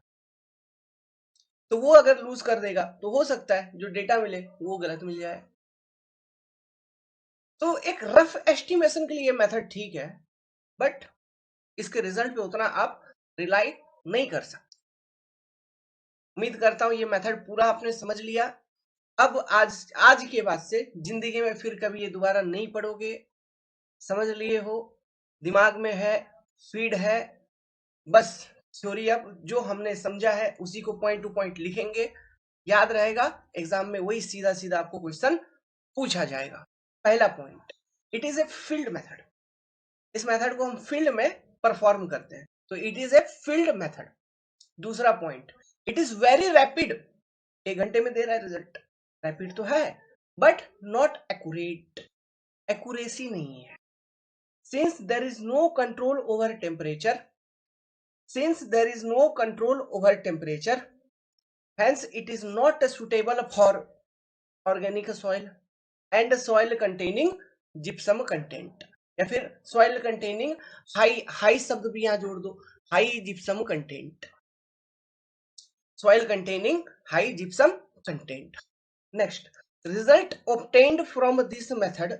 इस मेथड से जो रिजल्ट हमको obtained होता है इज एरोनियस, गलत हो सकता है, because there is chances of loss of structural water also. इसलिए रिजल्ट एरोनियस हो सकता है. और रिजल्ट हम कैसे निकालेंगे वो चीज मैंने पहले वाले पेज पे आपको बता रखा है ना. ये फॉर्मूला मालूम है आपको, ये फॉर्मूला आपने लिखा ही होगा, कॉपी पे छपा ही होगा. ये लिखिए, डायग्राम बनाइए, फिर वो थ्योरी लिखिए. Second method complete. नेक्स्ट, अगर मैं थोड़ा स्पीड बोल दे रहा हूं तो वीडियो को पॉज करके लिख लिया करो. इस वाले मेथड को सुनिए, what is this? Alcohol method, engineering method है, अपना वाला मेथड, क्या थर्ड ईयर फोर्थ ईयर वाला मेथड? वेल ये है क्या? अल्कोहल मेथड एक्चुअली है क्या? एक्चुअली ये काम कैसा करता है सोचो। अल्कोहल जो है ना, एक तरह का ऑक्सीडाइजिंग एजेंट है। वो क्या है? एक तरह का ऑक्सीडाइजिंग एजेंट होता है। तो यहां पर टेस्टिंग में हम एक अलग तरह का अल्कोहल ही यूज करते हैं, लिक्विड यूज करते हैं, जिसको हम बोलते हैं मेथिलेटेड स्पिरिट। वो एक्चुअली स्पिरिट होती है, जो कि अल्कोहल कंपाउंड है ना? तो अल्कोहल मेथड इसलिए हम उसको बोलते हैं। कभी ऑब्जर्व किया है, फील किया है, होता क्या है? देखो, मान लो कभी शराब पिए हो, ठीक है, कभी मूड में, तो होता क्या है, अब रात में तो मूड में है, लेकिन सुबह जब उठोगे सर चकरा, हम्म, सर पूरा घूमेगा, बोलोगे पानी लाओ रे, कोई पानी लाओ, एक दो बोतल सीधा पानी पी रहे हो, डिहाइड्रेट कर दिया तुम्हारे शरीर। शरीर से सारा का सारा पानी निकाल देता है बाहर। ऑब्जर्व किया है कभी? समझ रहा है? पानी पूरा निकाल दिया शरीर से, इसलिए सुबह फिर तुम्हें पानी पीने होती है, नींबू पानी या फिर कुछ भी, लेकिन लिक्विड जाना चाहिए, क्योंकि शरीर में पानी की कमी होने लगती है। तो अल्कोहल एक तरह का ऑक्सीडाइजिंग एजेंट, ठीक है, और ये पानी को इवापोरेट, मतलब जो rate of evaporation of water है ना, वाटर तो इवापोरेट होते रहती है कहीं से भी, जैसे थोड़ा थोड़ा हीट है तो इवापोरेट होते रहेगा, लेकिन अल्कोहल या फिर मिथिलेटेड स्पिरिट जो कंपाउंड हम इधर यूज करेंगे, उसको सॉइल में मिला देने के कारण सॉइल का रेट ऑफ इवापोरेशन बढ़ जाता है। समझ रहे हैं बात को? सॉइल का क्या होता है? रेट ऑफ इवापोरेशन बढ़ जाता है, बस ये चीजें हैं। तो रेट ऑफ इवापोरेशन बढ़ गया, तो मिथलेटेड स्पिरिट मिलाने के कारण इवापोरेशन तो ऐसे सॉइल से हो ही रहा था, लेकिन इसको मिलाने के कारण रेट ऑफ इवापोरेशन बढ़ गया, तो वो जल्दी उससे पानी निकाल देगा, सॉइल हो जाएगा ड्राई। फिर उसका वाटर कंटेंट निकालोगे कैसे? वेट डिफरेंस निकाल के। मालूम है सिस्टम सारा? बस यही है और कुछ नहीं। तो हम क्या करते हैं इसमें? बेसिकली कुछ नहीं करते, एक कटोरा लेते हैं पहले, डायग्राम देखो, वही सेम ट्रे, ठीक है, एम्प्टी ट्रे, इसका वेट है W1। अब इस एम्प्टी ट्रे में दूसरा चरण से ये जाएगा, इस एम्प्टी ट्रे में मॉइस्ट सॉइल सैंपल फिल कर देंगे। क्या कर देंगे? मॉइस्ट सॉइल सैंपल को अपन ने कर दिया फिल, ठीक है। फिर इसका वेट ले लिया, इसका वेट है W2। वेट लेने के बाद यहां पर मिथिलेटेड स्पिरिट ऐड करेंगे, ठीक है, वेट लेने के बाद, है ना, आफ्टर वेगिंग, वेट लेने के बाद ध्यान रखना, मिथिलेटेड spirit is added after taking weight।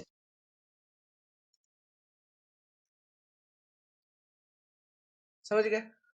अब देखो, जब मिथलेटेड स्पिरिट ऐड कर दिए, ये वर्ड याद रखना बस, मिथलेटेड स्पिरिट, तो ये एक तरह का अल्कोहल है, अल्कोहल कंपाउंड है। तो सीधा मतलब वो ब्रांड ऐड नहीं करना है ना, ये अलग कंपाउंड आता है, वो अल्कोहल कंपाउंड है अलग से। ओके, वो तो एग्जांपल में समझा रहा था आपको। तो मेथिलेटेड स्पिरिट ऐड करने के बाद क्या होगा? Rate of evaporation of water from the soil specimen will increase. क्या होगा? Rate of evaporation evaporation of water increases. और कुछ नहीं हो रहा है। तो rate of evaporation of water increase होगा, तो इवापोरेट होता चलेगा वाटर, और चूंकि मेथिलेटेड स्पिरिट ऐड कर दिया है, तो अप्रोक्सीमेटली 24 घंटे के बाद, आफ्टर 24 आवर्स, ठीक है, ये सॉइल जो है ये हो जाएगा ड्राई, इसमें पानी नहीं रहेगी, सारा का सारा पानी, है ना, अकॉर्डिंग टू जो प्रोसीड्यूर है उसके हिसाब से बता रहा हूं, सारा का सारा पानी इस सैंपल से निकल चुका होगा। तो ये जो सॉइल आपको मिलेगी, it is a dry soil.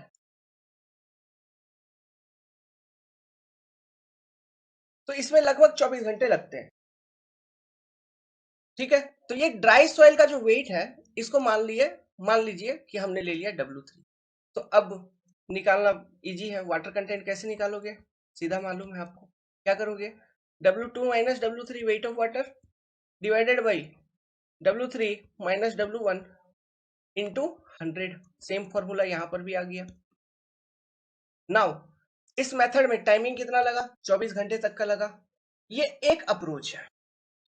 इसी केस में दूसरा अप्रोच भी है जो कि 10 मिनट के अंदर रिजल्ट दे देगा। अब वो दूसरा अप्रोच क्या है, सुनो। बात क्या करते हैं, ये सेकंड वाले स्टेज में जब आपने वेट सेल सैंपल का वेगिंग कर लिया है ना, वेट कर लिया, वेट निकाल लिया है। वेट निकालने के बाद मेथिलेटेड स्पिरिट को उसमें डाला अच्छे से। डालने के बाद अच्छा, ये स्पिरिट कितना, क्वांटिटी इसका कितना चाहिए, एग्जाम में नहीं पूछा आज तक, लेकिन 1 मिलीलीटर पर ग्राम ऑफ सॉइल, रफली ये एस्टिमेशन है, पर ग्राम ऑफ सॉइल इतना का मेथलेटेड स्पिरिट रिक्वायर्ड होती है। ठीक है, this is the requirement. 1 ml पर gram of soil methylated spirit is required. METH लेटेड स्पिरिट इज रिक्वायर्ड। समझ गए बात को, ठीक है। 1 ml पर gram of soil methylated spirit is required. ये रिक्वायरमेंट है, एग्जाम में अभी तक नहीं पूछा है, लेकिन मान लो अगर पूछ लिया तो ये रेंज आप ध्यान रखना। ठीक है, ये डेटा ध्यान रखना। अब जो ये तो आपको 24 घंटे में दे रहा है, अब मैं आपको 10 मिनट वाला सिस्टम बता रहा हूं। सेकेंड स्टेज में ही जब आप स्पिरिट मिला दोगे, स्पिरिट मिलाने के बाद क्या करिए ना, माचिस मार दो। माचिस मार दोगे तो स्पिरिट फटाक से जल जाएगा, और वो जलेगा तो अपने साथ गर्म कर देगा ना मिट्टी को, सॉइल को। पानी भी तुरंत 10 मिनट में ही निकल जाएगा। उसके बाद तुरंत W3 वेट ले लो, मतलब या फिर ठंडा होने के बाद W3 वेट लेके वाटर कंटेंट निकाल लो। तो ये भी सेकेंड अप्रोच है, इसमें ये भी किया जाता है। ठीक है, ये भी किया जाता है। समझ गया, तो इस चीज को भी ध्यान रखना। इस तरह से भी आप कर सकते हैं कि इग्नाइट कर दो उसको, आग लगा दो। समझ गए, वो चीज भी किया जा सकता है। तो इस तरह से भी करते हैं। तो आगे बता रहा हूं, सुनना बात को। यहां पर भी टेम्परेचर वगैरह में कोई कंट्रोल है नहीं, प्लस जो आपका मिथाइलेटेड स्पिरिट है, टेम्परेचर का तो कोई बात ही नहीं हो रहा। और इग्नाइट अगर कर दोगे, मान लो मिथाइलेटेड स्पिरिट मिला के इग्नाइट कर दिया, तो वहां तो टेम्परेचर का कंट्रोल बिल्कुल भी नहीं है ना। और इस वाले प्रोसेस में तो ये तो चल ही रहा है। तो ये कोई अलग से मेथड नहीं है। जो पहला वाला मेथड मैं बताया हूँ कि ऐड कर दो, छोड़ दो 24 घंटे तक, वो इवापोरेट हो जाएगा, है ना, रात भर में या फिर दिन भर में। तो वो कोई अलग से ऐसा कोई प्रॉपर मेथड है नहीं। ओके, लेकिन फिर भी इस तरह से आप कर सकते हो। ये कोई प्रॉपर मेथड नहीं है, that is not a proper method. Second वाले अप्रोच से करोगे तो वो चलो एक मेथड जैसा लग रहा है ना, लेकिन उसमें वहां पर भी फिर टेम्परेचर का कंट्रोल वगैरह कुछ है नहीं। प्लस जो आपका ये अल्कोहल होता है, अल्कोहलिक कंपाउंड, जैसे ये मिथाइलेटेड स्पिरिट वगैरह है, it is a type of oxidising agent. Oxidising agent अगर है तो जो क्ले पार्टिकल्स होंगे, बहुत फाइन पार्टिकल्स, अगर और फिर ऑर्गेनिक, अगर ऑर्गेनिक कंटेंट है सॉइल में, अगर फिर जिप्सम कंटेंट है सॉइल में, तो इस तरह के सॉइल के लिए फिर ये मेथड सुटेबल फिर से नहीं होगा। This method will be again not suitable for those type of. समझ गए बात को। तो ये सारे चीजें हैं इस मेथड के अंदर। तो this is only your alcohol method. तो ये पेज लिखो, इसके बाद मैं कुछ थ्योरी लिखवाऊंगा, उस थ्योरी को आप लिख लेना। इसमें दो रिजल्ट निकलते हैं, एक 24 घंटे में निकलेगा विदाउट एनी इग्निशन, और एक रिजल्ट 10 मिनट में भी आप निकाल सकते हो इग्निशन के साथ। ठीक है, तो दोनों ध्यान रखने की कोई जरूरत, ध्यान रखो, लिखने का कॉपी में जरूरत नहीं है, लिखिए वही 24 घंटे वाला ऊपर वाला। ठीक है, लेकिन ध्यान रखना कि हाँ, अगर हम आग लगा देंगे तो फिर 10 मिनट के अंदर ही वो सारा का सारा स्पिरिट वगैरह और पानी वगैरह वहां से ड्यू टू हीट निकल जाएगा। समझ गए, बस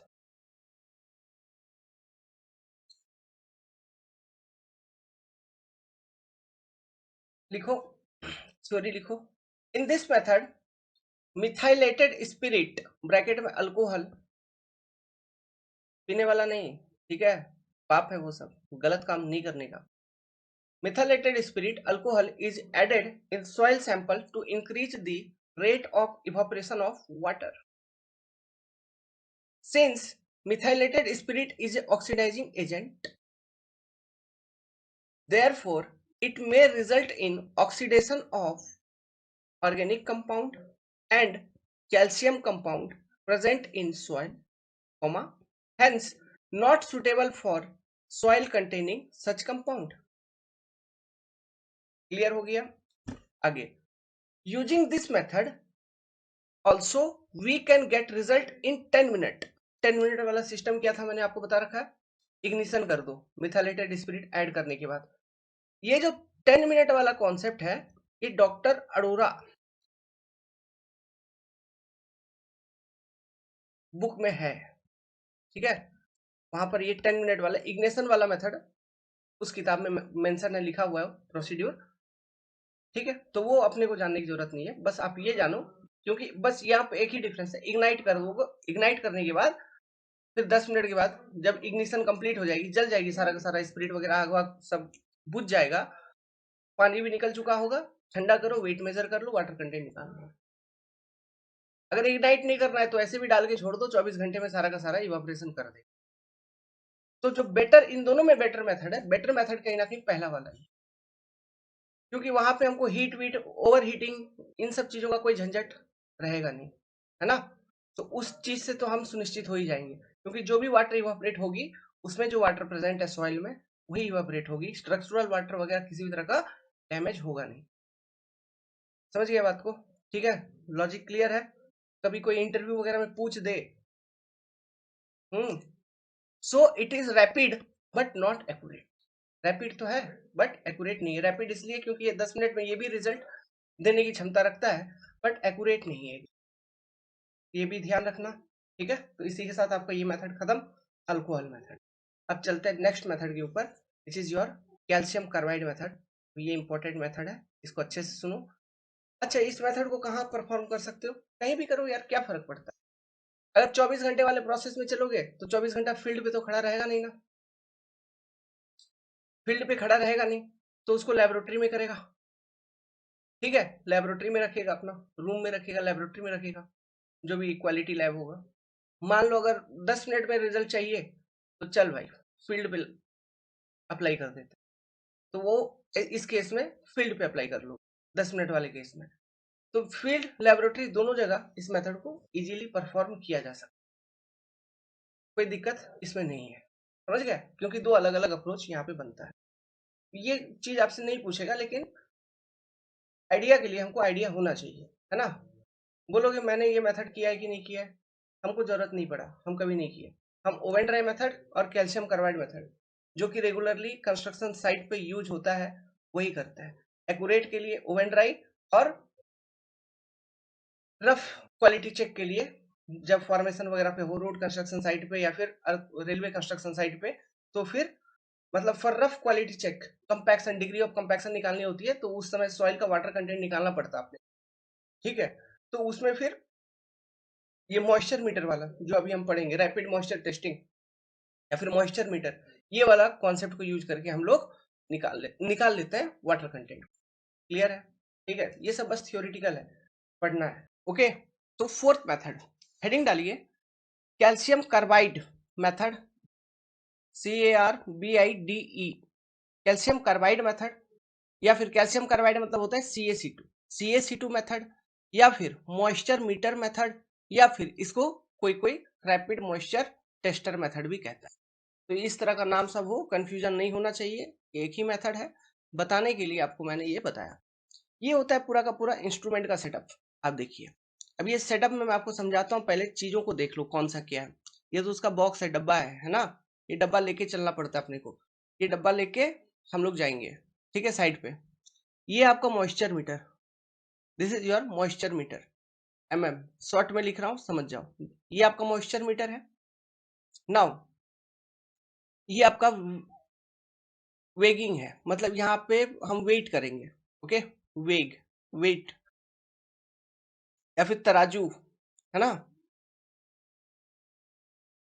वो तराजू है आपका, ये मॉइस्चर मीटर का तराजू है. ये देखो यहाँ पे एक कैल्शियम कार्बाइड दिया है, ये पाउडर फॉर्म में रहता है, ये पाउडर फॉर्म में रहता है कैल्शियम कार्बाइड, ठीक है, पाउडर CaC2। यहां पे देखो छोटा कुछ कुछ दिख रहा है, ये स्टील बॉल्स होता है, स्टील बॉल, समझ गए बात को, वो स्टील का बॉल्स होता है, बाकी वो मॉइस्चर मीटर है। अब देखो प्रोसेस देखो कैसे होता है, बड़ा सिंपल है इसमें, ये 5 से 7 मिनट के अंदर रिजल्ट फटाक से दे देता है, लेकिन कैसे दे देता है उस चीज को समझिए।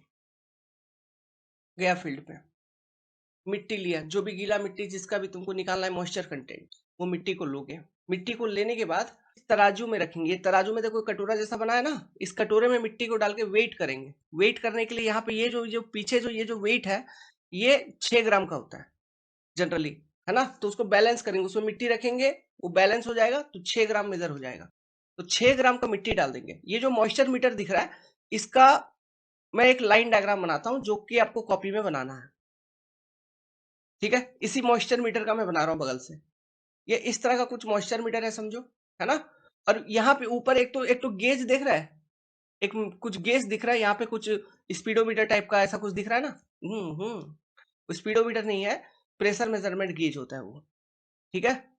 तो यहाँ पे मान लो हमने ऐसे बना दिया प्रेशर मेजरमेंट गेज, या फिर डायल गेज, जो भी है इसको डायल गेज बोलेंगे, ये प्रेशर यहाँ से मेजर करना है अपने को इस गेज से, ओके। और ये है आपका मॉइस्चर मीटर, मान लो this is your moisture metre.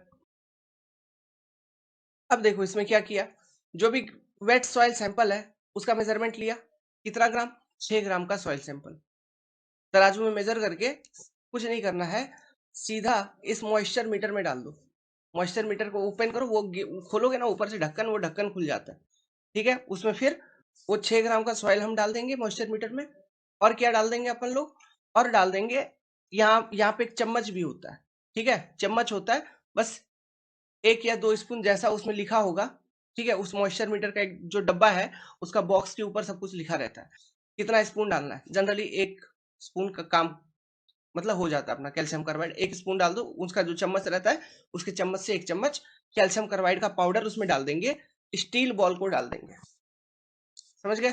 तो हमने क्या डाल दिया मॉइस्चर मीटर के अंदर, उसको खोल के इसके अंदर हमने डाल दिया सॉइल डाल दिया,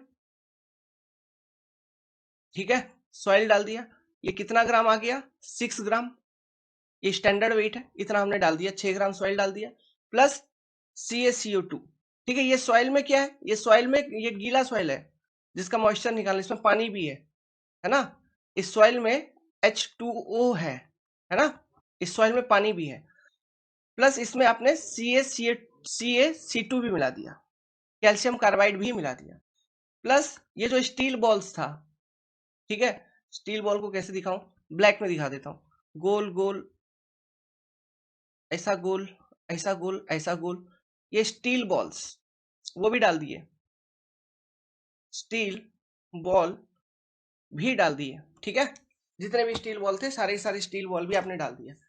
ये डालने के बाद क्या करना है, अच्छे से लॉक कर दो, बंद कर दो, मॉइस्चर मीटर को सेक करो, हिलाओ, ऐसे ऐसे हिलाते हैं, ऐसे ऊपर नीचे ऐसे, जैसा हिलाना है उसको 4-5 मिनट तक हिलाना है, सेक करना है, 4-5 मिनट हिलाओगे, सेक करोगे, तो सेक करने से होगा क्या, अच्छे से कैल्शियम कार्बाइड सॉइल वगैरह सब कुछ मिक्सअप होगा और एक रिएक्शन इनिशिएट होगा, एक रिएक्शन होगा, और वो रिएक्शन क्या होगा, देखो ये जो कैल्शियम कार्बाइड था ये रिएक्ट करेगा पानी के साथ, कौन सा पानी, जो इस सॉइल में है,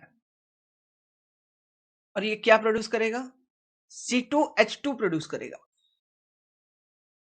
प्लस CaOH होल 2 बन रहा है ना, और देखो लाइम बन जाएगी, ठीक है, यही रिएक्शन आपका बन जाएगा।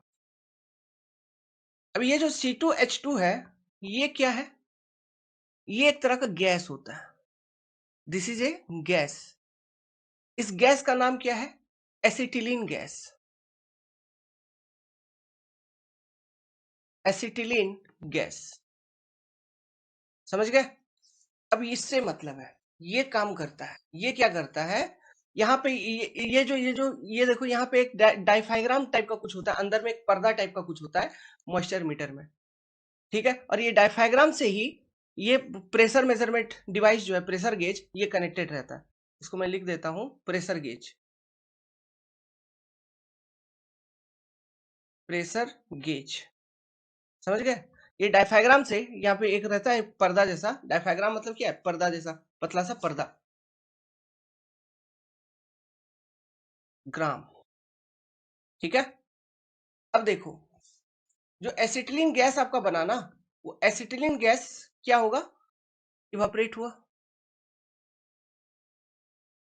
C2H2, जितना भी प्रोड्यूस हुआ C2H2, वो प्रोड्यूस होके इसके डायफ्राम के ऊपर, जो मॉइस्चर मीटर उसके डायफ्राम के ऊपर एक प्रेशर एक्सर्ट किया, गैस बाहर निकलने का कोशिश करेगा, लेकिन वो निकल नहीं पा रहा है। तो वो डायफ्राम का जो एरिया है वहां पे एक दबाव लगा रहा होगा, प्रेशर लगा रहा होगा, वो फोर्स लगा रही होगी, तो force divided by area, pressure.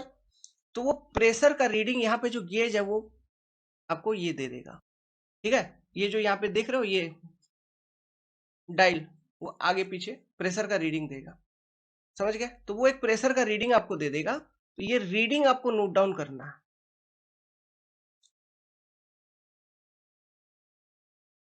ये रीडिंग नोट डाउन करने के बाद क्या करना है, कुछ नहीं करना है, डब्बा क्लोज कर दो।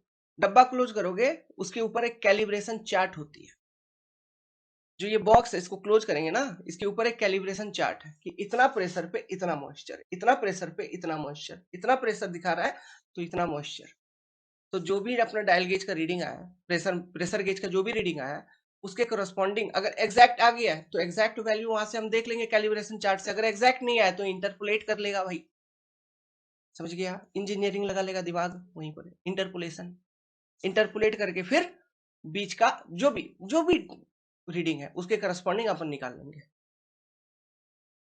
समझ गए बात को। लेकिन वहां पे जो कैलिब्रेशन चार्ट होती है वहां पे डिटेल रहता है, जैसे जो भी है 1.1, 1.2, 1.3, 1.4, हर एक पे ऐसा लिखा रहता है मॉइस्चर का कंटेंट, वाटर कंटेंट।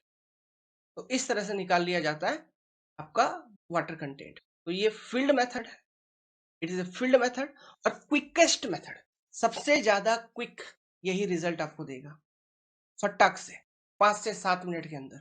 जितने भी मेथड हैं, सभी मेथड में से सबसे फास्ट यही मेथड है, क्विकेस्ट है, फील्ड मेथड है।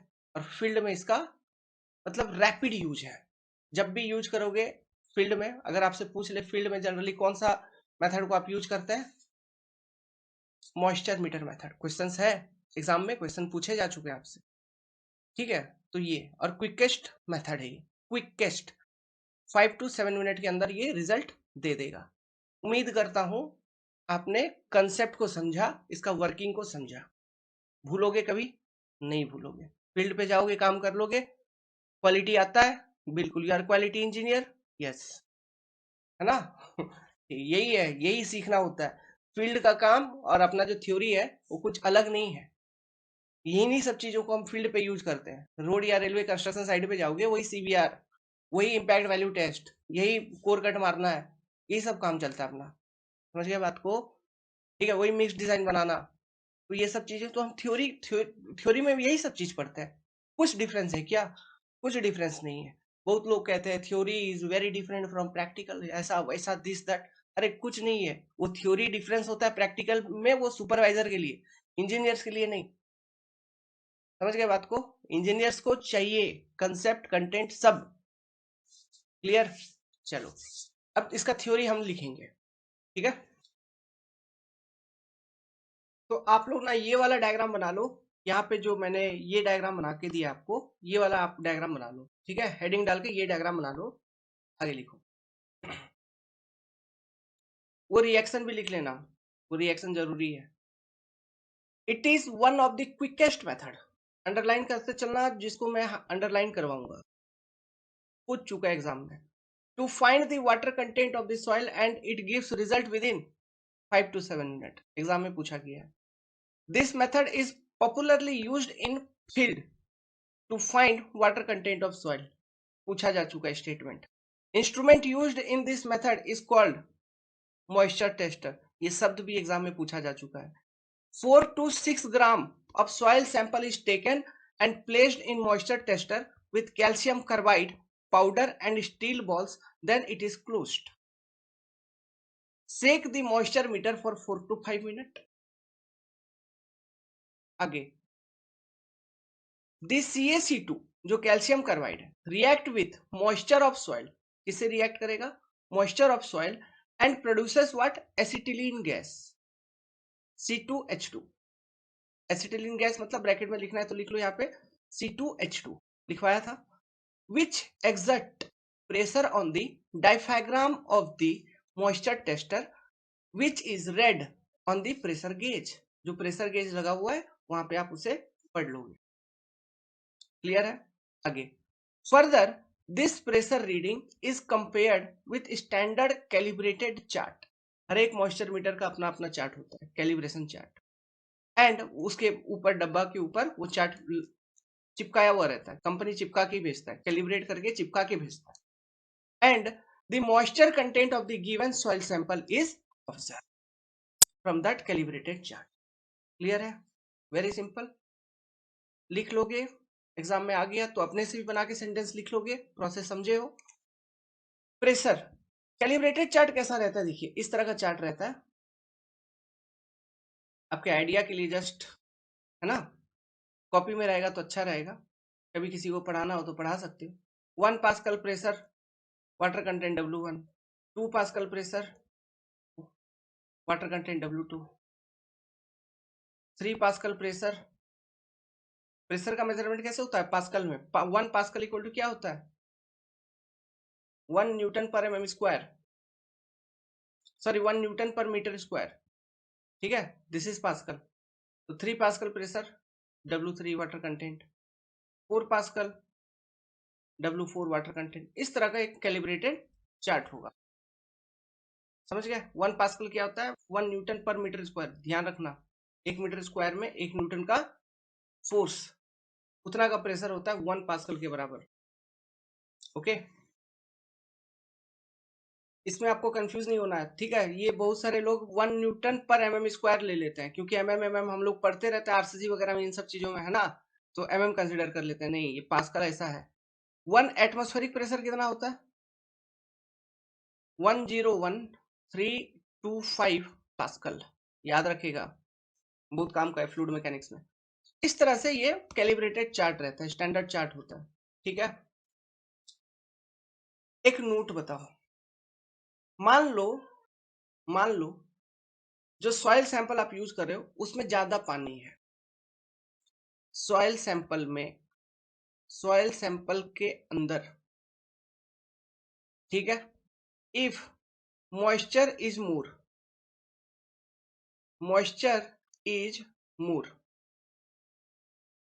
तो क्या होगा? मॉइस्चर अगर ज्यादा है तो जो कैल्शियम कार्बाइड है वो सारा का सारा पानी से रिएक्ट करेगा, तो एसिटिलीन गैस ज्यादा प्रोड्यूस होगा। मॉइस्चर अगर ज्यादा है तो acetylene gas produce will be more. Acetylene gas जो बनेगा C2H2 इज प्रोड्यूस्ड मोर।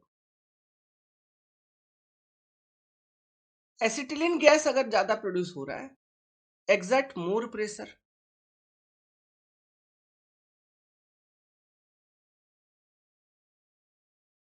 और ये कैलिब्रेटेड चार्ट्स देख रहे हो, प्रेशर ज्यादा होगा तो वाटर कंटेंट ज्यादा दिखाता है, तो वाटर कंटेंट भी ज्यादा ही दिखाएगा। समझ गए? सो मोर दी मॉइस्चर कंटेंट, वो तो ऊपर से ही स्टेटमेंट चालू किया है ना। बस यहां तक नोट आपको ध्यान रखना है कि एक्सर्ट मोर प्रेशर। क्लियर है? सो ये आपका मॉइस्चर मीटर मेथड या फिर मॉइस्चर टेस्टर मेथड। सो इसी के साथ हमने बहुत सारा मेथड कंप्लीट किया है। ये वीडियो का लेंथ बढ़ जाएगा, मैं नहीं चाहता कि आपको ज़्यादा समय तक बोर करूं। आप लोग बोलना, कमेंट करना लेंथ कितना बढ़ाऊं, ठीक है। और नेक्स्ट वीडियो में अपन ये वाटर कंटेंट खत्म कर लेंगे, उसके बाद स्पेसिफिक ग्रेविटी कैलकुलेशंस पे चले। और 3 मेथड बच रहा है, जो कि 2 मेथड तो बहुत छोटे छोटे यूं ही फालतू फालतू मेथड है, radiation method and torsional balance method. और एक मेथड जो अच्छी मेथड है, पिक्नोमीटर मेथड। वहां पे कैलकुलेशन समझना पड़ेगा, वहां से क्वेश्चंस भी आ सकते हैं गेट वगैरह में, या फिर कहीं ऑब्जेक्टिव क्वेश्चन भी आ सकता है ना, एक कैलकुलेशन टाइप का किसी भी स्टेट एजेई एग्जाम्स में वो कैलकुलेशन वाला क्वेश्चन बनता है, वहां से पिग्नोमीटर मेथड प्लस नाम तो अपने आप में इंपॉर्टेंट। समझ गए बात को? तो वो 3 मेथड नेक्स्ट वीडियो में देख लेंगे, नेक्स्ट क्लास में देख लेंगे।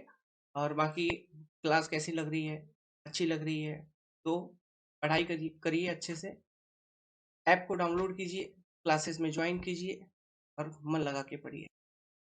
All the best.